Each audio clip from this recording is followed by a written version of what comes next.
UP उपचुनाव में BJP ने अपनी रणनीति बदलकर सपा को मुश्किल में डाल दिया है और यूपी उपचुनाव को कांटे की टक्कर में तब्दील कर दिया। अब सपा को लगने लगा है कि बहुत कठिन है डगर उपचुनाव की। लोकसभा में मिली बड़ी जीत के बाद सपा ने इस चुनाव को हल्के में लेने की गलती कर दी, क्योंकि भाजपा की रणनीति में बदलाव ने सपा को सोच में डाल दिया है, जिसके बाद अब अखिलेश यादव बीजेपी की नई रणनीति का तोड़ ढूंढने में जुट गए हैं। सपा को बीजेपी की दो रणनीति का तोड़ ढूंढना है। कौन सी है वो दो रणनीति और सपा के सामने क्या है सबसे बड़ी मुश्किल, बताएंगे आपको इस खबर में। नमस्कार, मैं हूं राधिका राज और आप देख रहे हैं कैपिटल टीवी उत्तर प्रदेश।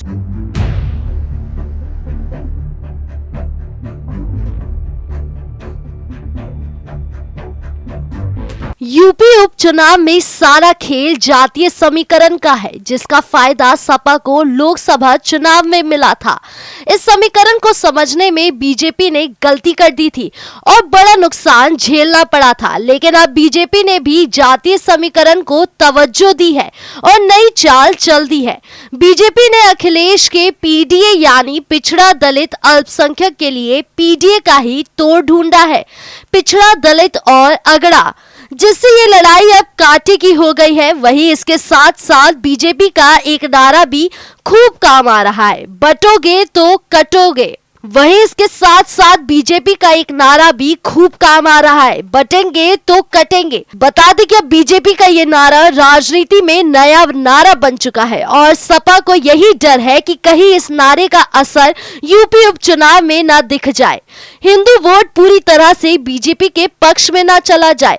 ऐसे में सपा के सामने सबसे बड़ी मुश्किल यही है कि वो बीजेपी की पीडीए को सफल ना होने दे, वरना इसका नुकसान उसे 2027 में भी देखना पड़ेगा। सपा को नारा पड़ा भारी। अखिलेश यादव की पहली कोशिश यही होगी कि जो सीटें उसके पक्ष में थी, जैसे कि कुंदरकी, सीसामऊ, करहल और कठेरी, उन पर अपनी जीत सुनिश्चित करे। उसके बाद भाजपा से उनकी जीती सीटें छीनने पर काम करे।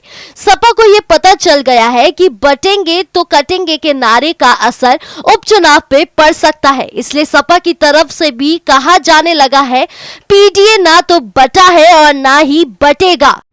सपा के गले में बसपा की भी तलवार। सपा के सामने मुश्किलें सिर्फ बीजेपी ही नहीं, बसपा भी है, क्योंकि पीडीए के वोट पर बसपा का भी दावा है।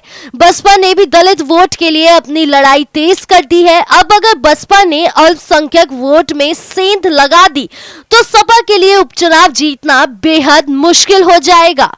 जनता नहीं होगी साथ अगर कांग्रेस का नहीं होगा हाथ। वही कांग्रेस के चुनाव न लड़ने से भी सपा को नुकसान हो सकता है, क्योंकि कांग्रेस के चुनावी मैदान में न रहने से कार्यकर्ता में उदासीनता है, जिसके कारण कार्यकर्ता उपचुनाव को लेकर ज्यादा प्रचार प्रसार नहीं कर रहे हैं, जिसका नुकसान सपा को हो सकता है और बीजेपी को इसका फायदा मिल सकता है। बता दें कि इस मुश्किल का हल अखिलेश यादव ने सोच विचार के बाद निकाला, जिसके बाद उन्हें ये समझ आया कि उन्हें कांग्रेस के साथ हाथ मिलाने की जरूरत है, जिसके बाद उन्होंने ये ऐलान कर दिया कि जल्द ही सपा और कांग्रेस के बीच बैठक होगी, ताकि दोनों पार्टियों के बीच अच्छा तालमेल बन सके।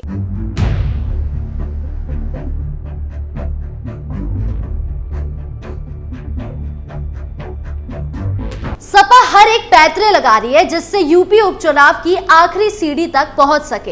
ऐसे में देखना यह होगा कि सपा अब कौन से पत्ते निकालती है, जिससे बीजेपी की पीडीए वाली रणनीति को भी पीछे छोड़ सके, कांग्रेस से भी तालमेल बिठा सके और अपने मतदाताओं को बंटने से भी रोक सके। आपको क्या लगता है, सपा का अगला कदम क्या होगा?